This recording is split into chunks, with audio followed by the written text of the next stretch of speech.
Kinabukasan, nampangiti na lang si Sarah nang magising siyang handang-handa na si Juvie.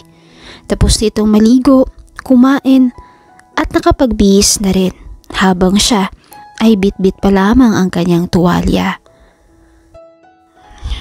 Ang aga mo naman, hindi ko pa nilamig? Tukso niya rito. Sanay kaya kami sa bukid, tsaka excited kasi ako. Di ba lata? Nakangisipan itong tugon. Halatang halata nga eh. Sige na, maliligo lang ako. Tugon nito na pinagkibit-balikat naman niya. Ilang sandali pa ay natapos na rin itong maligo at nakapagbihis. Teka, kumain ka muna. Aniya nang mapansing wala itong balak kumain. Di na. Magkakapi lang ako sa shop. Let's go. Aangal pa sana siya pero sino ba naman siya para suwayin ito sa gusto? Boss niya na kaya ito ngayon? Sa isip-isip niya. Ilang saglit pa ay narating na nga nila ang coffee shop. At dahil maaga pa, ay tayong sila pa lamang ang naroroon. Actually, mamaya pang 10:00 ang opening ng shop natin. Kaya, ang gagawin natin ngayon, tuturuan mo na kita ng mga basic mong gagawin. At para mas ma-familiarize mo na rin ang paggamit ng machine. Tatango-tango lamang si Juvie sa mga sinasabi ni Sarah, kahit paminsan hirap siyang intindihin ito. Takore at termos lang naman kasi ang alam niya sa bukid sa pagtitimpla ng kape. Kapag may mga hindi mo alam, nandiyan naman na sina Mercy at Joel. Pwede kang magtanong sa kanila o di kaya sa akin. Okay? Okay. Pero bago ang lahat, syempre, kailangan mo munang matikman ang kape natin.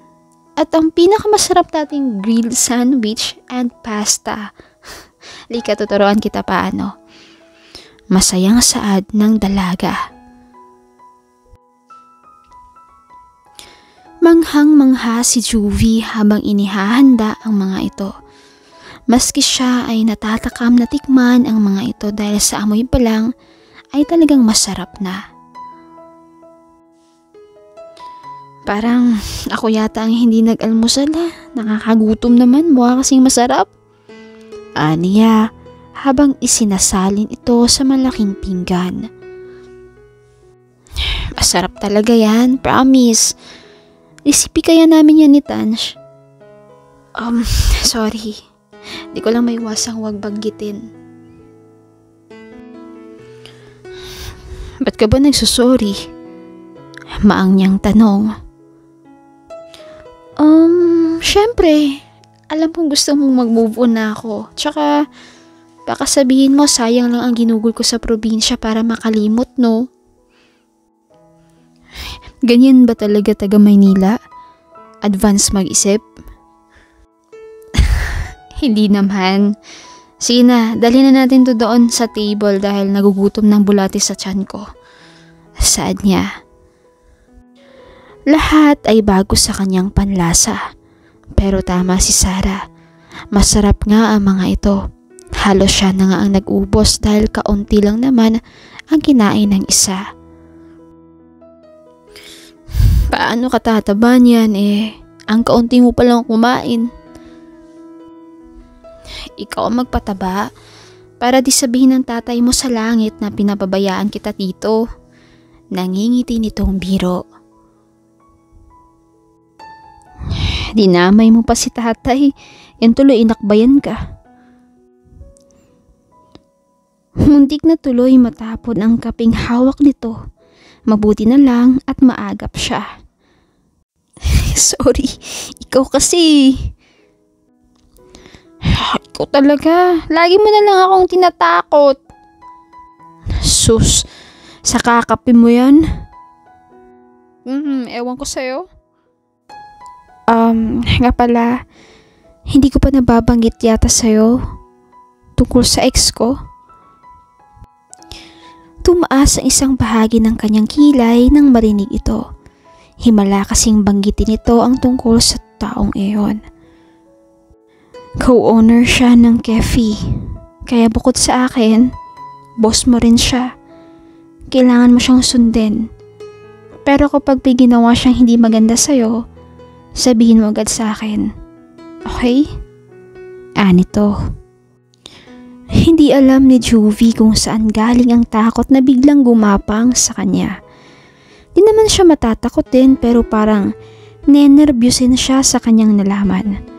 Siguro dahil dala lang ito ng kape na ininom niya. Hindi niya akalaing makakasama pala nila ang pilit nitong inaiwasan.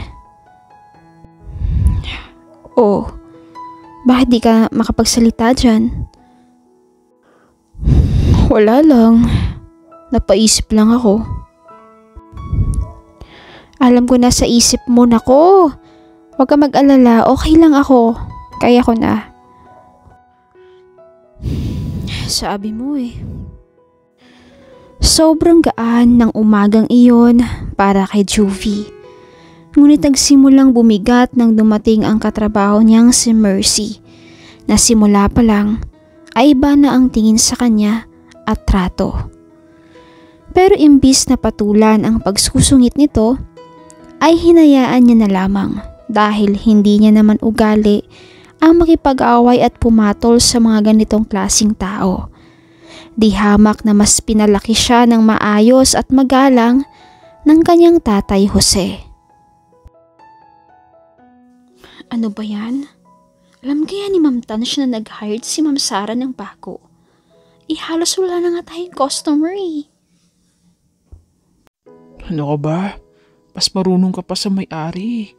Tsaka di naman ikaw ang magpapasweldo.